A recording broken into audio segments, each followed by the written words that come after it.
Hello everyone, আসসালামু আলাইকুম। Welcome to life with Tuya তাকওয়াস মম। কেমন আছেন সবাই? আশা করি ভালো আছেন। এই যে দেখতে পাচ্ছেন মজার পেয়ারার ভর্তা বানিয়েছি পেয়ারা দিয়ে, তেঁতুল দিয়েই। এটা অবশ্য আমি রিলসে শেয়ার করেছিলাম। এরপর ভর্তা বানিয়ে খেয়ে নিয়েছি। কিছু ভর্তা নিয়ে নিয়েছি, পার্সেল দিব।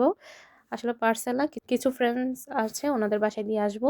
আর হচ্ছে আমরা বাহিরে যাচ্ছি, সন্ধ্যার পর ওদের বাবা এসেছে। আমাদের একই বাসায় ইনভাইট আছে, ওইখানে যাচ্ছি। আর এদিকে দেখছেন তুয়া তাকওয়া ডান্স করছে। মানে তোয়াকে যখনই আমি বাংলাদেশি কোনো ড্রেস পরাই, ওরকম করে রাউন্ড করে করে ঘুরে, এই যে লেহেঙ্গা বা গাউন হোক, এটা অবশ্য আমরা ছোটকালে সবাই করেছি। এই তো দেখতে পাচ্ছেন সেই পার্সেলটি, পেয়ারার পার্সেল। তো এটা দিয়ে যাব এক ভাই ভাবিদের বাসায়, যাদের বাসায় ইনভাইট আছে। আর হচ্ছে আজ যেহেতু বৃহস্পতিবার একটু ধরেন আমরা ওনাদের বাসায় যাই বা ওনারা আমাদের বাসায় আসে একটু আড্ডা-সাড্ডা দিয়েই। তো এক ভাই এদিকে আমাকে খিচুড়ি দেখাচ্ছে, পাতলা খিচুড়ি রান্না করেছে গরুর মাংস দিয়েও, অনেকগুলোই রান্না করেছে, অনেক গেস্ট ছিল। আর এদিকে দেখতে পাচ্ছেন আমরা নিচে বসে খাচ্ছি। এটাকে সোফরা বলে, যে পলিথিনটা বিছিয়েছে। আসলে জর্ডানে বা আরব কান্ট্রিগুলোতে এরকম করেই খাই বসে, কেউ কিছু মনে করবে না। আসলে এখানে ট্রেডিশনাল হচ্ছে নিচে বসে খাওয়া।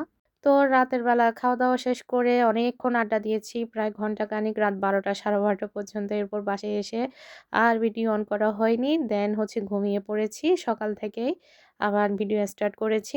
এই যে এখানে আমি রুটি বানাচ্ছিলাম আর আলু নিয়েছি, আলু ভাজি করব। ওই মুহূর্তে হাসব্যান্ড বললে যে, "দাও, আমি তোমাকে আমার হাতের স্পেশাল আলু ভাজি করে খাওয়াই।" তো আর কি করার, দিয়ে দিলাম। দেখি কি স্পেশাল আলু ভাজি। তো আমি ভিডিও অন করে রেখেছিলাম যে আমি একটু আ রেকর্ড করব আলু ভাজি। যেহেতু উনি শুরু করেছে আলু ভাজি করা, তো আমি ভাবলাম যে তবুও রেকর্ড করে রাখি, স্মৃতি হয়েই থাকবে। আমি কিন্তু আলু ভাজিতে রসুন কুচি ইউজ করি না, বাট ওনাকে দেখলাম রসুন কুচি দিল। তারপর হলুদ দিল, জিরা গুঁড়ো দিল। আমি জাস্ট পেঁয়াজ কুচি, কাঁচামরিচ কুচি আর হলুদ গুঁড়ো দিয়ে এত কিছু দিই না। অনেক মসলা মিক্স করেছে দেখতে পেরেছি। এই তো আলু ভাজি করে নিচ্ছে। আর কি মসলা দিচ্ছে এই মুহূর্তে আমার কিন্তু মনে নাই। রান্না করতেছে ওনার মতো, তাই দেখলাম আরকি। আর ওই দিক দিয়ে আমি কিন্তু রুটি ভাজে নিচ্ছি, দেখতে পাচ্ছেন। আর এই পাশে উনি আলু ভাজি করে নিচ্ছে। তো এই আরকি, আলু ভাজি করার পরেই খাওয়া-দাওয়া করব সকালের। তো এই তো দেখতে পাচ্ছেন, মাশাআল্লাহ আলু ভাজিটা খেতে কিন্তু অনেক অনেক বেশি মজা হয়েছে। রুটি, আলু ভাজি আর হচ্ছে নিহারির ঝোল।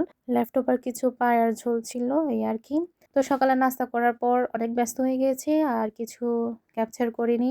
এরপর হচ্ছে বিকালে আমরা ইরুদ মলে গিয়েছিলাম। কিছু শপিং করার ছিল। এই শপিং করার পরে এদিকে ইরুদ মলের রাস্তার অপোজিটে একটি রেস্টুরেন্ট আছে, ওইখানে শর্মা খেতে গেলাম। তো শর্মা আর খাইনি, বাসায় নিয়ে গিয়েছি পার্সেল, বাসায় গিয়েই খাবো। অনেক টায়ার্ড লাগছিল, তাই চিন্তা করলাম বাসায় যাই। তো এদিকে তো অনেক দুষ্টামি করে, তো আর রাস্তায় বের হলে কিন্তু একা একা হাঁটতে চায়, কারোর হেল্প নিতে চায় না। এই যে ডান্স করে করে যাচ্ছে। তো আর এই দেশের একটা জিনিস বেশি ভালো লাগে, গাড়ি যতই স্পিডে যাক, কেউ যদি রাস্তা পার হতে চায় তাহলে গাড়ি দাঁড় করায় ড্রাইভারে বা যে গাড়ি চালায় উনি। তো এই জিনিসটা খুবই বেশি ভালো লাগে। অ্যাক্সিডেন্টের সংখ্যাটা বেশি কম। ওনারা ওই ফ্যাসিলিটিসটা ভালোই দেয়। বাট আমাদের দেশে যে অবস্থা দেখি, গাড়ি যাতে গায়ের উপর দিয়েই যাবে, এই আর কি। তো আজকের মতো ভিডিও এখানেই শেষ করছি। ইনশাল্লাহ পরের ভিডিওতে আবার দেখা হবে, আবার কথা হবে। সবাই ভালো থাকবেন। আল্লাহ হাফেজ। আসসালামু আলাইকুম।